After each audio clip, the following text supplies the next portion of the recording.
My name is Regal Cameron, and you can find me on www.regalcameron.com. I'm an author, a publisher, a speaker, and a GEMS expert. And you may be asking, what does GEMS expert mean? It means gracefully empowering my sisters.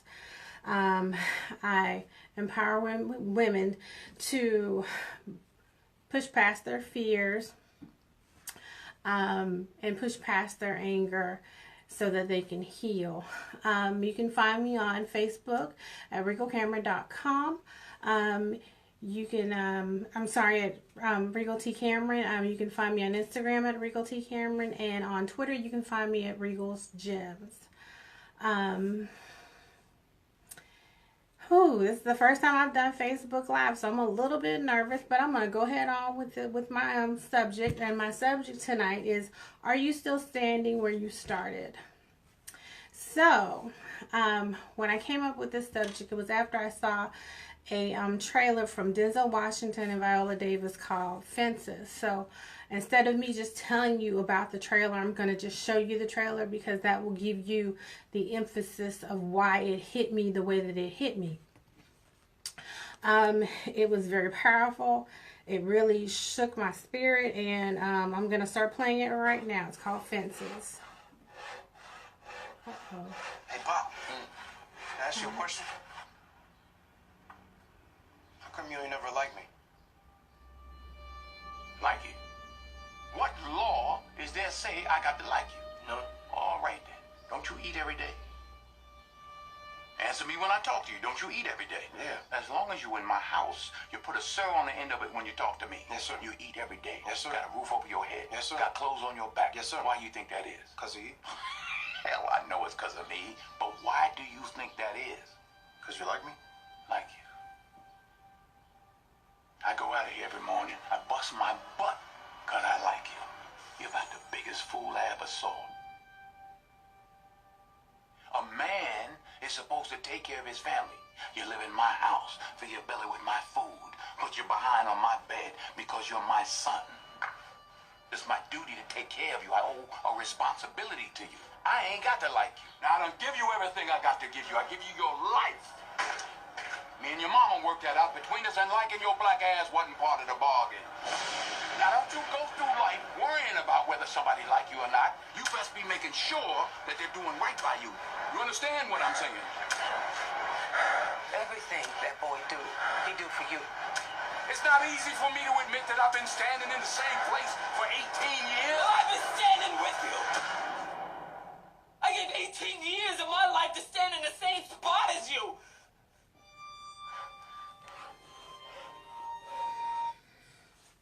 After seeing this trailer,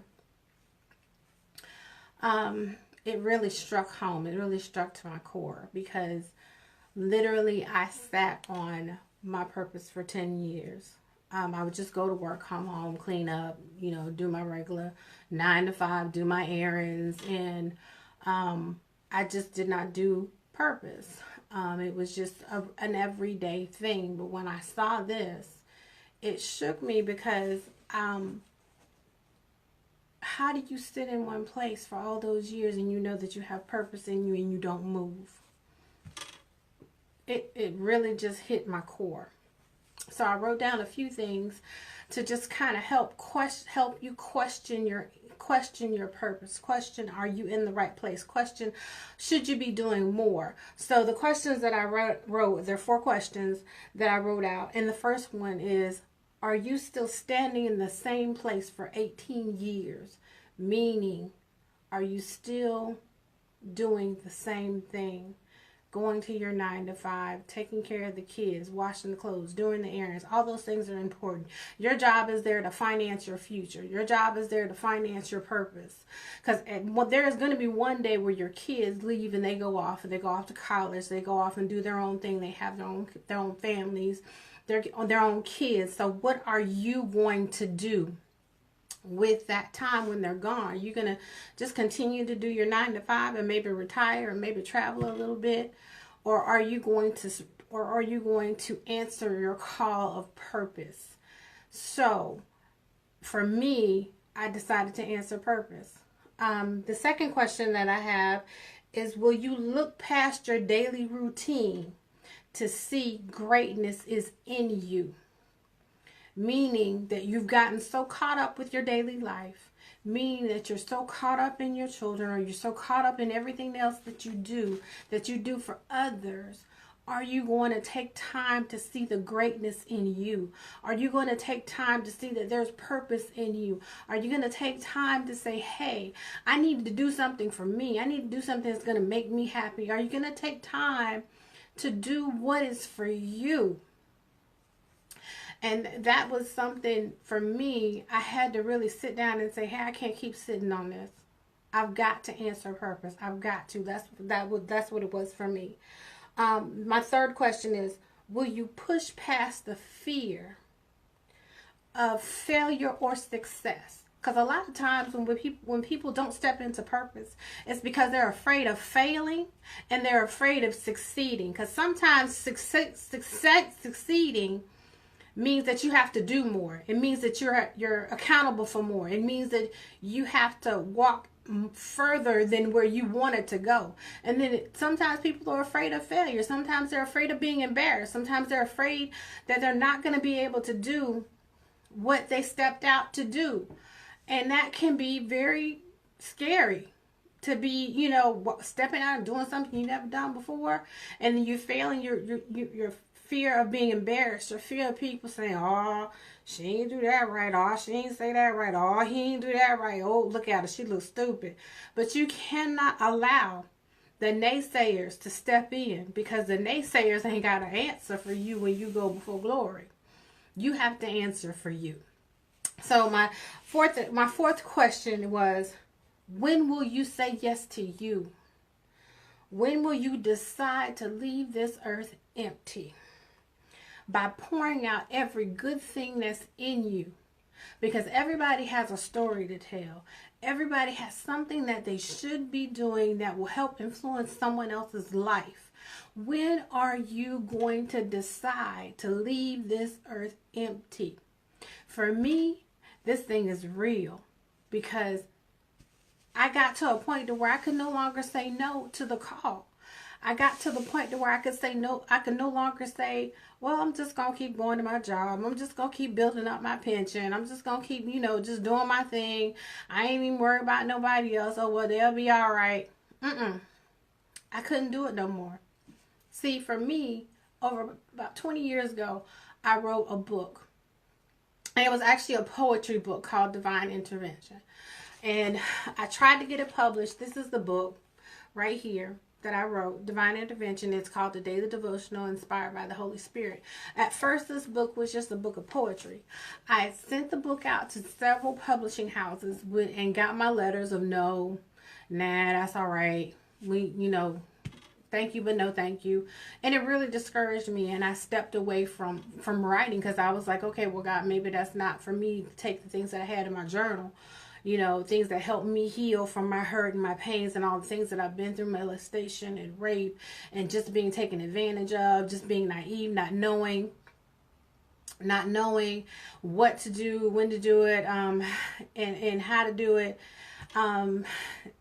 And it was just really hard for me to step back out on that faith thing. So here it is 20 years later, and finally now I can publish my book myself. I can do it myself, and I can walk into purpose and step into purpose. Some things may not always happen when you think they're supposed to, but never give up on your purpose. Never give up on moving out of that place that you've been standing in. You don't want to still be standing in the place that you started, because that means that you haven't moved anywhere. That means you're still in the same place. You need to move past that place, because God put something in you. He put purpose in you. He put greater in you. He put more in you so that you can get it out to somebody else, because everybody got a story. I have a tribe. Everybody has a tribe. My tribe needs to hear my story, because maybe they've gone through something and they don't know how to get healed. They don't know how to get through the brokenness. They don't know how to forgive. But if I tell my story and tell how I got through it, tell how I got through the molestation, I got through me telling my mother, hey, your boyfriend molested me, and I couldn't get, and to hear my mother say, stop lying. He ain't do nothing to you. I had to go through that for a whole year before she caught him.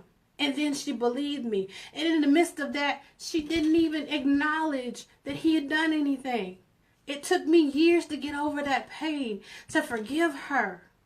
So everybody has a story to tell. Everybody has a purpose that they have to get out there and do the thing that God has called them to do. You want to leave this earth empty. You don't want to leave full. You don't want to leave with the books in you. You don't want to leave with the acting in you. You don't want to leave with the singing or the song in you. You want to be able to leave this earth empty so that someone else can be free. And hello, Phyllis, how are you? Thank you for chiming in. Thank you very much. But you just don't want to leave this earth empty. And if there is a purpose in you and you don't know what it is, it might be something that you like to do and maybe something that you're good at. But God has put something in you that's going to help somebody else. The stories that are in me, oh, good, great. There are stories in you that you have to tell. You may be an author, you may be a speaker, you may be a dancer, you may be an actress, you never know, but God has something in you that you have got to get out of you to let somebody else know that they can make it through it. Because I got through the molestation. I got through the rape. I got through all of those things that I went through in my life. I got through the broken relationships because I allowed God to take me in my brokenness and put me back together again and teach me how to forgive and teach me how to heal. Some of those things happened instantly. But then there were some things that took years for me to help to get an understanding of how did that happen to me? Why did that happen to me?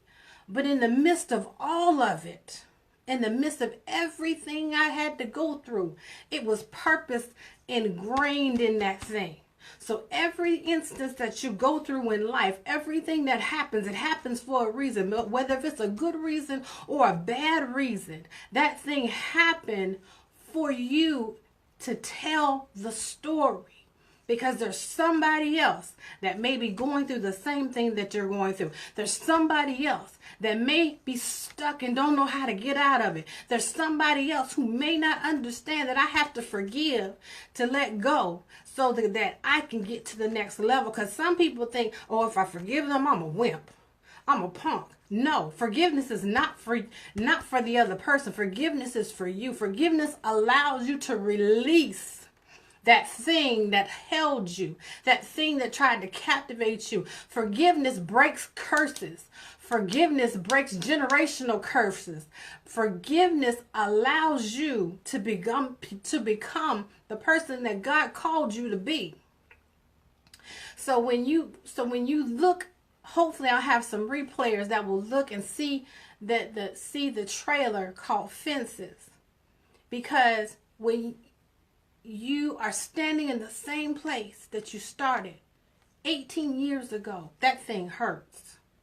So don't allow yourself to stand in the same place.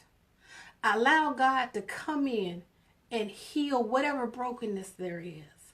Allow God to come in and allow you and show you how to forgive so that you can move past that thing, so that the greatness in you can come out.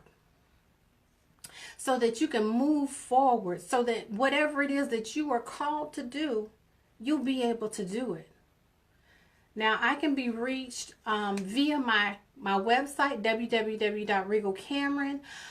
You can catch me on Facebook at Regal T Cameron, Instagram Regal T Cameron, and Twitter at Regal's Gems. I am currently in the editing process of my next book, which is called The Mask Behind My Pretty. I was going to put it out by December of this year, but I'm in prayer, and I'm going to be probably putting it out in 2017. And that book is going to talk about a lot of the things that we don't want to talk about these days, that we don't want to talk about, meaning subjects of molestation and abortion and rape and things that are just not talked about. And they need to be talked about, because a lot of the things that happened to me were because no one told me. No one gave me the information that I needed to deal with real life. And today we need to be able to give our young women information on real life, on what to expect when you step out of those doors of your home and you no longer have your mother or your father or your grandparents to help you and to guide you. So that book is going to be, it's a very powerful book because I'm telling the raw truth of my life. I'm telling what I went through. And that book is going to bless somebody, and I pray that it frees somebody. So that book will be coming out. It's called The Mask Behind My Pretty. I will be putting excerpts out here on Facebook. I will also be putting them out on Instagram and Twitter, as well as on my blog page on www.regalcameron.com. So just keep an eye out for it. Thank you so much for tuning in, and have a great evening. Bye.